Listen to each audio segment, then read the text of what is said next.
নমস্কার বন্ধুরা, the story teller অয়নে আপনাদের সকলকে আবারও স্বাগত জানাই। দ্য স্টোরি টেলার অয়ন আপনাদের জন্য নিয়ে আসে বিভিন্ন ঔপন্যাসিকের উপন্যাসসমূহ। তার মধ্যে আজকের আমার নিবেদন কালের মন্দিরা উপন্যাসটি। শরদিন্দু বন্দ্যোপাধ্যায় রচিত কালের মন্দিরা উপন্যাসের বিগত পর্বগুলি আমার চ্যানেলে প্লেলিস্ট আকারে রাখা আছে। শ্রোতা বন্ধুদের অনুরোধ থাকবে সেটি একবার শুনে নেওয়ার জন্য। তাহলে আজকের পর্বের সাথে তারা ঘটনা পরম্পরাকে সম্পর্কিত করতে পারবেন। চলুন তাহলে শুরু করে নেওয়া যাক। কালের মন্দিরা উপন্যাসের অষ্টম পরিচ্ছেদ, রাজপুরীতে।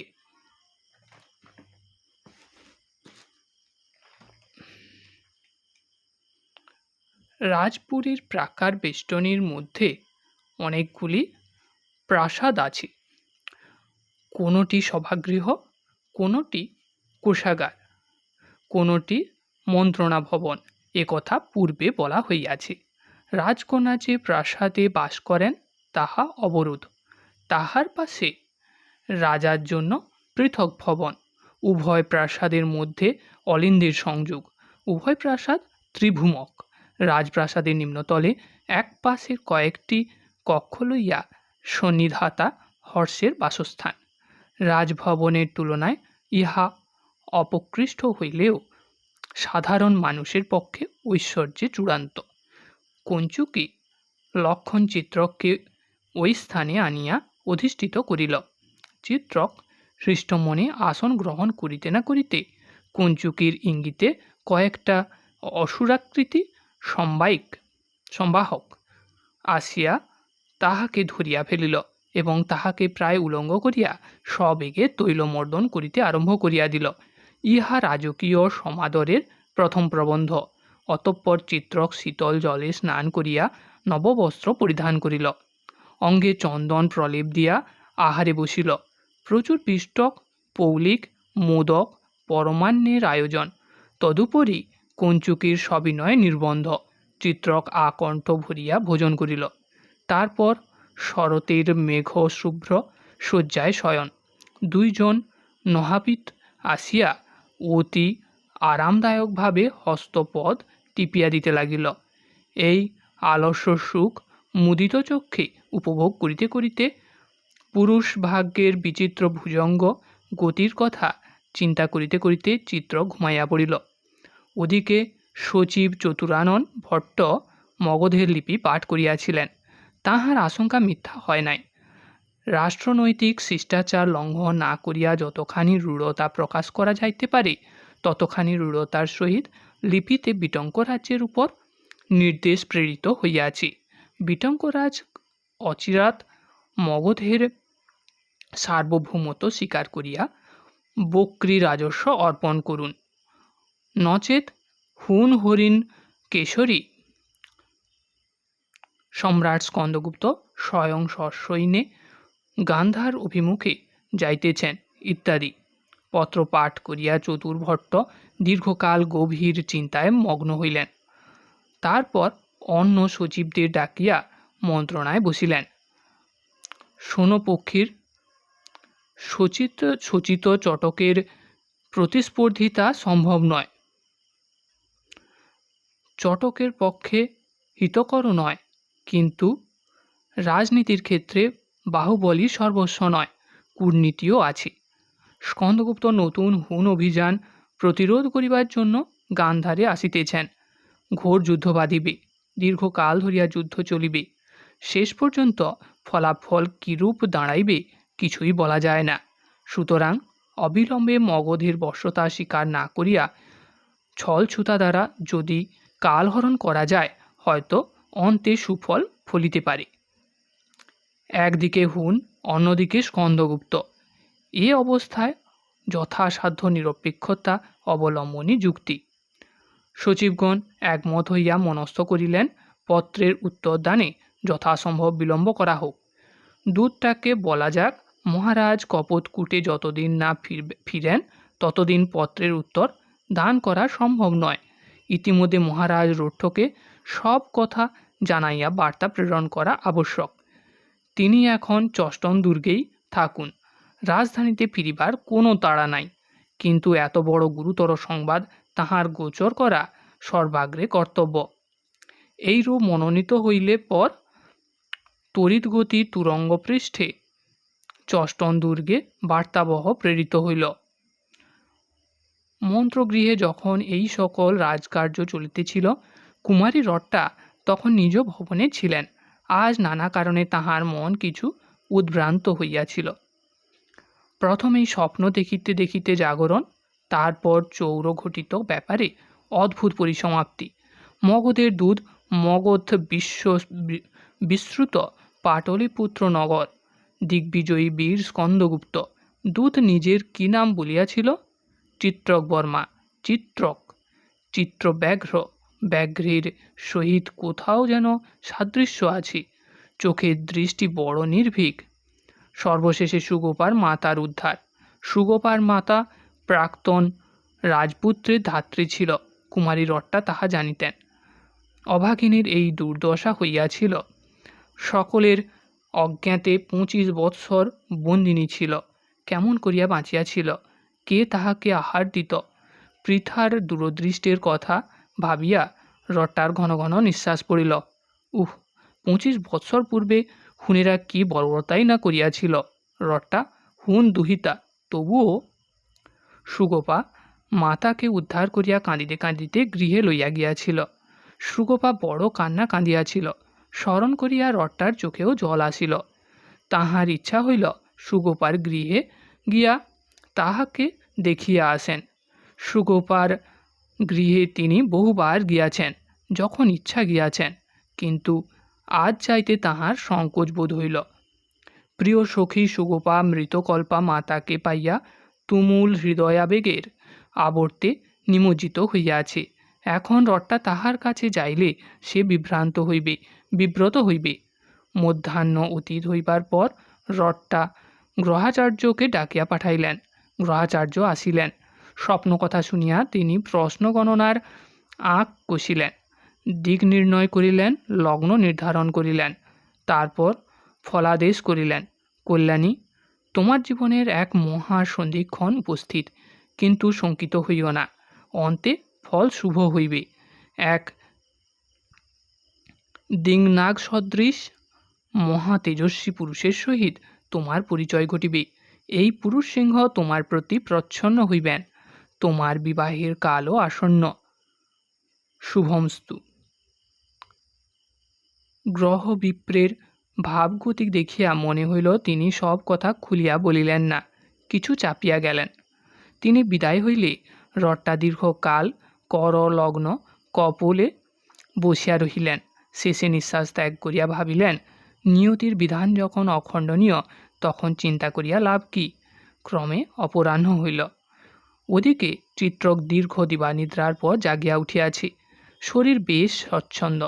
গত কয়েকদিনের নানা ক্লেশজনিত গ্লানি আর নাই। তাহার মনেরও শরীরের অনুপাতে প্রফুল্ল হওয়া উচিত ছিল, কিন্তু চিত্রক অনুভব করিল তাহার মন প্রফুল্ল না হইয়া বরং ক্রমশ উদ্বিগ্ন হইয়া উঠিতেছে। রাজপুরীর আদর আপ্যায়নে সে অভ্যস্ত নয়। উপরন্তু কঞ্চুকি লক্ষণ যেন একটু অধিক পরিচর্যা করিতেছে। সে দণ্ডে দণ্ডে আসিয়া চিত্রকের সুখ স্বাচ্ছন্দ্যের সন্দেশ লইতেছে। তদুপরি তাহার কয়েকটা অনুচর সর্বদাই চিত্রককে বেষ্টন করিয়া আছে। কেহ ব্যজন করিতেছে, কেহ শীতল তক্র বা ফলাম্লরস আনিয়া সম্মুখে ধরিতেছে, কেহ বা তাম্বুল দিতেছে। মুহূর্তের জন্য অদৃশ্য জাল তাহাকে ঘিরিয়া রহিয়াছে। মুহূর্তের জন্য সে একাকী থাকিতে পাইতেছে না। তাহার সন্দেহ হইল এই সাড়ম্বর আপ্যায়নের অন্তরালে অদৃশ্য জাল তাহাকে ঘিরিয়া রহিয়াছে। সে মনে মনে অতিষ্ঠ হইয়া উঠিল। হঠতাবশে রাজকুমারী রট্টার নিমন্ত্রণ গ্রহণ না করিলেই বোধ হয় ভালো হইত। সন্ধ্যার প্রাক্কালে চিত্রক মনে মনে একটি সংকল্প স্থির করিয়া গাত্রোত্থান করিল। উত্তরীয় স্কন্ধে লইতেই এক কিঙ্কর জোড়হস্তে আসিয়া সম্মুখে দাঁড়াইল। কি প্রয়োজন, আদেশ করুন, আর্য আনবেদু। চিত্রক বলিল, বহির্ভাগে পরিভ্রমণ করিবার ইচ্ছা করিয়াছি, বায়ু সেবনের প্রয়োজন। কিঙ্কর পশ্চাৎপদ হইয়া অন্তর্হিত হইল। চিত্রক রাজভবনের বাহিরে পদার্পণ করিয়াছে। কোথা হইতে কঞ্চুকি আসিয়া হাসি মুখে তাহার সহিত যোগ দিল। সায়ংকালে বায়ু সেবনের ইচ্ছা হইয়াছে। ভালো ভালো, চলুন আপনাকে রাজপুরী দেখাই বলিয়া লক্ষণ কঞ্চুকি লক্ষণ ভ্রাতার মতোই তাহার সহগামী হইল। দুইজনের পুরভূমির যত্রতত্র বিচরণ করিতে লাগিল। চিত্রক বুঝিল পুরীর বাহিরে যাইবার চেষ্টা বৃথা। সে পুরো প্রাকারের বাহিরে যাইবার ইচ্ছা প্রকাশ করিলে কঞ্চুকি হয়তো বাধা দিবে না, কিন্তু নিজে সঙ্গে থাকিবে। সুতরাং বাহিরে যাইবার আগ্রহ প্রকাশ না করাই ভালো। বিস্তৃত পুরভূমির স্থানে স্থানে বৃক্ষ বাটিকা, লতা মণ্ডপ, মানুষ বেশি নাই। যাহারা আছে তাহারা অধিকাংশই সশস্ত্র প্রতিহার কিংবা রক্ষী। 2-4 জন উদ্যানপালও আছে। তাহারা সকলে নিজ নিজ কার্যে নিযুক্ত। ইতস্তত ভ্রমণ করিতে করিতে চিত্রক অনুভব করিল, কঞ্চুকি ছাড়াও অন্য কেহ তাহার উপর লক্ষ্য রাখিয়াছি। নিজে অলক্ষ্যে থাকিয়া তাহাকে অনুসরণ করিতেছে। চিত্রক চকিতে কয়েকবার ঘাড় ফিরাইয়া দেখিল, কিন্তু সন্ধ্যার মন্দালোকে বিশেষ কিছু ঠাহর করিতে পারিল না। তারপর এক বৃক্ষ বাটিকার নিকটে চিত্রক তাহার অদৃশ্য অনুসরণকারীকে মুখোমুখি দেখিতে পাইল। এক বৃক্ষের অন্তরাল হইতে এক জোড়া ভয়ঙ্কর চক্ষু তাহার দিকে চাহিয়া আছে। হিংসা বিকৃত মুখে জ্বলন্ত 2টা চক্ষু। চিত্রক চমকিয়া বলিয়া উঠিল, ওকে! সঙ্গে সঙ্গে মূর্তি ছায়ার ন্যায় মিলাইয়া গেল। কঞ্চুকি কহিল, ও গুহ, আপনাকে নতুন মানুষ দেখিয়া বোধ হয় কৌতূহলী হইয়াছি। চিত্রকের গত রাত্রির কথা মনে পড়িল। হ্যাঁ, সেই বটে, কিন্তু গত রাত্রে গুহর চোখে এমন তীব্র দৃষ্টি ছিল না। চিত্রক কঞ্চুকিকে প্রশ্ন করিলে কঞ্চুকি সংক্ষেপে পাগল গুহর বৃত্তান্ত বলিল। তখন চিত্রক অন্ধকূপে পৃথার নিকট যে কাহিনী শুনিয়াছিল তাহার সহিত মিলাইয়া প্রকৃত ঘটনা অনেকটা অনুমান করিয়া ফেলিল। গুহই পৃথাকে হরণ করিয়া কূটরন্ধ্রে লুকাইয়া রাখিয়াছিল। ইচ্ছা ছিল যুদ্ধ শেষ হইলে ফিরে আসিয়া তাহাকে দখল করিবে, কিন্তু মস্তকে আঘাত পাইয়া তাহার স্মৃতিভ্রংশ হয়। তবু সে সব কথা ভুলে নাই। কোনো অর্ধবিভ্রান্ত বৃত্তির দ্বারা পরিচালিত হইয়া গোপনে পৃথাকে খাদ্য দিয়া যাইত।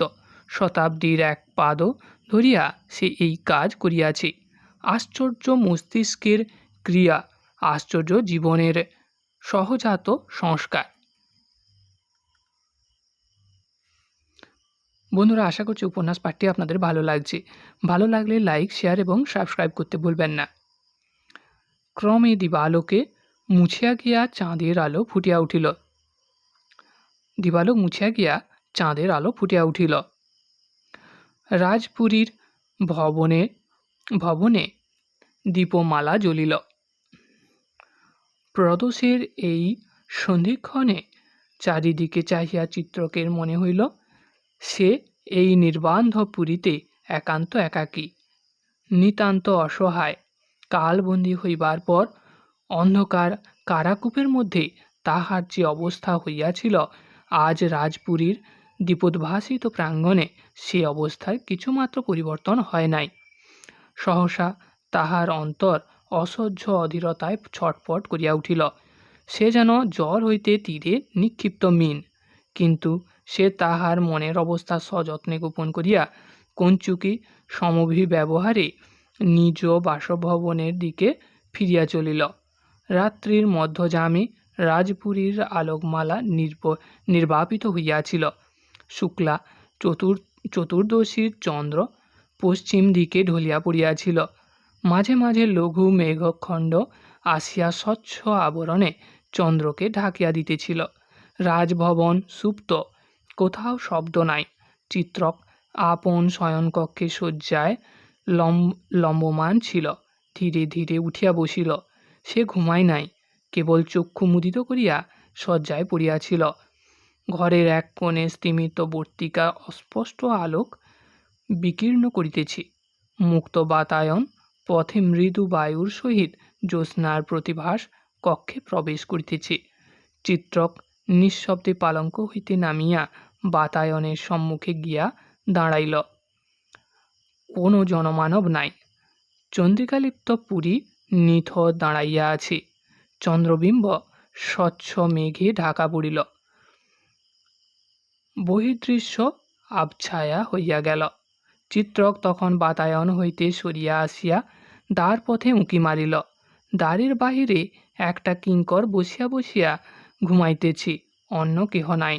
চিত্রক নিঃশব্দে ফিরিয়া আসিল। প্রাচীর গাত্রে তাহার সকোষ উশি ঝুলিতেছিল, সে তাহা কোমরে বাঁধিল। তারপর লঘু পদে বাতায়ন লঙ্ঘন করিয়া সে পুরো ভূমিতে উত্তীর্ণ হইল। দীর্ঘ নিঃশ্বাস টানিয়া ভাবিল, একটা বাধা উত্তীর্ণ হইয়াছি, আর একটা বাকি। পুরো প্রাকার, ইহা পার হইলেই মুক্তি।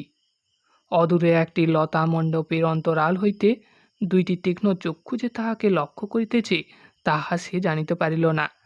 চন্দ্রের মুখে আবার মেঘের আচ্ছাদন পড়িল। এই সুযোগে চিত্রক ত্বরিত পদে প্রাকারের দিকে চলিল। প্রাকারের ভিতর দিকে স্থানে স্থানে প্রাকার শীর্ষে উঠিবার সংকীর্ণ সোপান আছে, তাহা সে সায়ংকালে লক্ষ্য করিয়াছিল। প্রাকার শীর্ষে উঠিয়া চিত্রক বাহিরের দিকে উঁকি মারিল। প্রাকার বহির্ভূমি হইতে প্রায় ৫-১০ হস্ত উচ্চ। তাহার মসৃণ পাষাণ গাত্র বাহিয়া নামিবার বা উঠিবার উপায় নাই।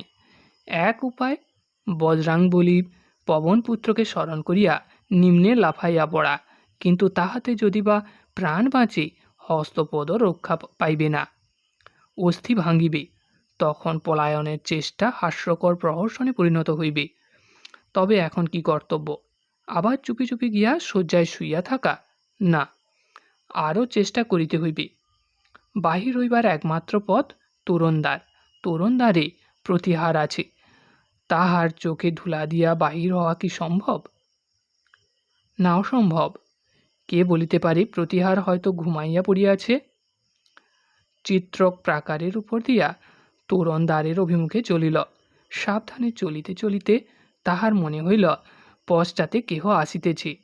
সে চকিতে ফিরিয়া চাহিল, কিন্তু কাহাকেও দেখিতে পাইল না।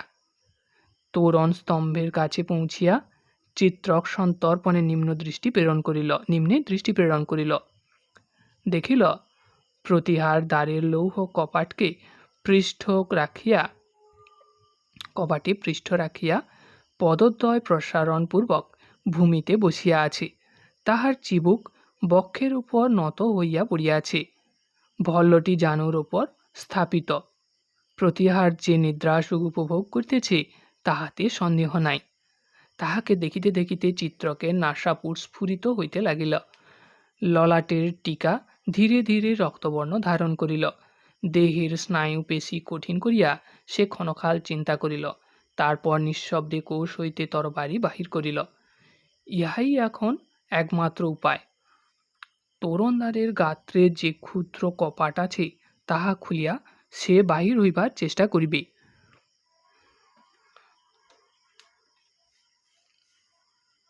প্রতিহারকে না জাগাইয়া যদি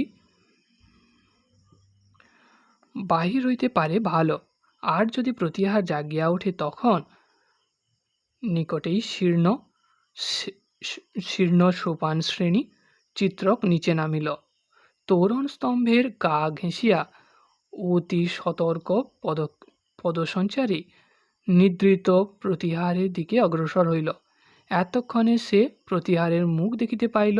দেখিল গত রাত্রির সেই প্রতিহার।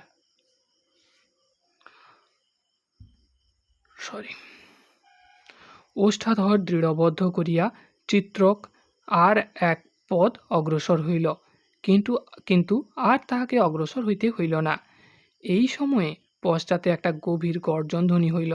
সঙ্গে সঙ্গে ভল্লুকের মতো একটা জীব তাহার স্কন্ধে লাফাইয়া পড়িয়া দুই বজ্রবাহু দিয়া তাহার কণ্ঠ চাপিয়া ধরিল।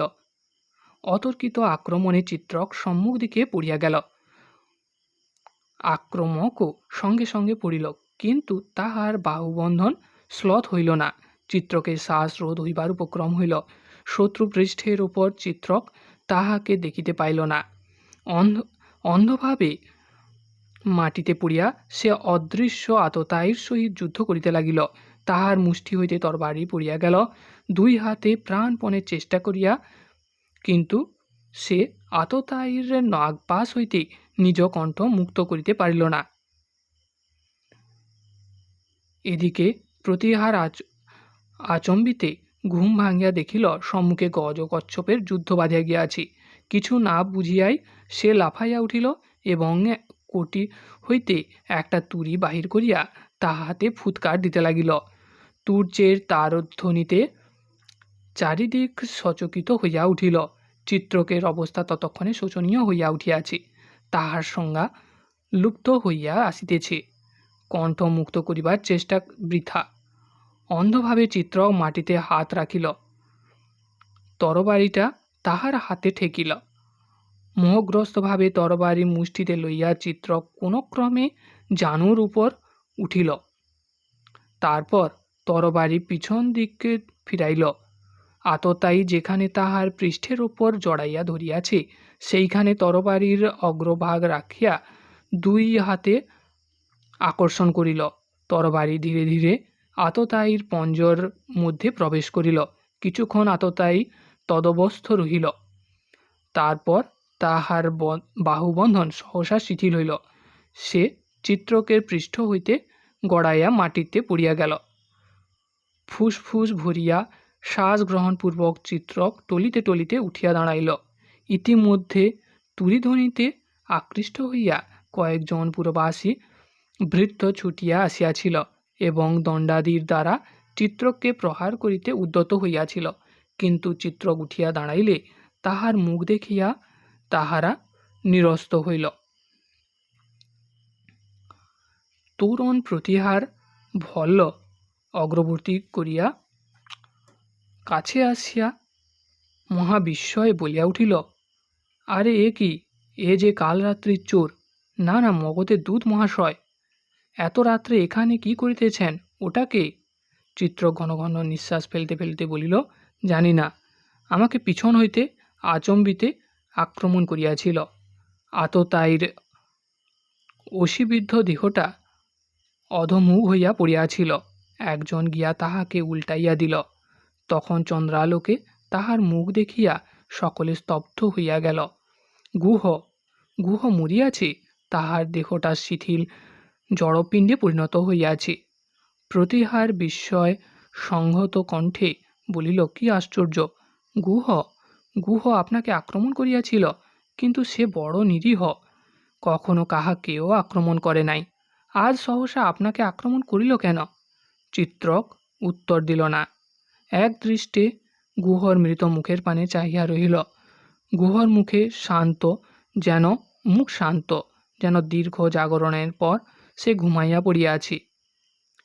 এই মানুষটাই ক্ষণেক পূর্বে হিংস্র ঋক্ষের ন্যায় তাহার কণ্ঠনালী চাপিয়া মারিবার উপক্রম করিয়াছিল, তাহা বুঝিবার উপায় নাই। এই খর্ব ক্ষুদ্র দেহে এমন পাশবিক শক্তি ছিল, তাহাও অনুমান করা যায় না। প্রতিহার ওদিকে প্রশ্ন করিয়া চলিয়াছি, কিন্তু গুহ আপনার প্রতি এমন মারাত্মক আক্রমণ করিল কেন? সে অবশ্য পাগল ছিল, কিন্তু কাহাকেও অকারণে আক্রমণ করা? চিত্রক বলিল, অকারণ নয়। আমার প্রতি তাহার বিদ্বেষের কারণ বুঝিয়াছি। পৃথার মুক্তি। গুহ ভাবিয়াছিল আমিই তাহার গুপ্তধন চুরি করিয়াছি। গুহর পাশে নতজানু হইয়া চিত্রক ধীরে ধীরে তাহার পাঞ্জর হইতে তরবারি বাহির করিয়া লইল। মৃত্যুর পরপারে গুহ আবার তাহার লুপ্ত স্মৃতি ফিরিয়া পাইয়াছে কিনা কে জানে।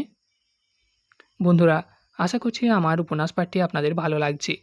ভালো লাগলে লাইক, শেয়ার এবং সাবস্ক্রাইব করতে ভুলবেন না, এবং পাঠটি কেমন লাগলো কমেন্টে জানাতেও ভুলবেন না।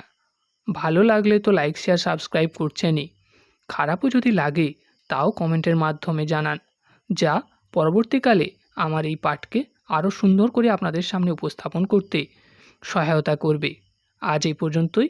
পরবর্তী পর্ব নিয়ে আবার হাজির হবে দ্য স্টোরি টেলার অয়ন খুব শীঘ্রই। নমস্কার।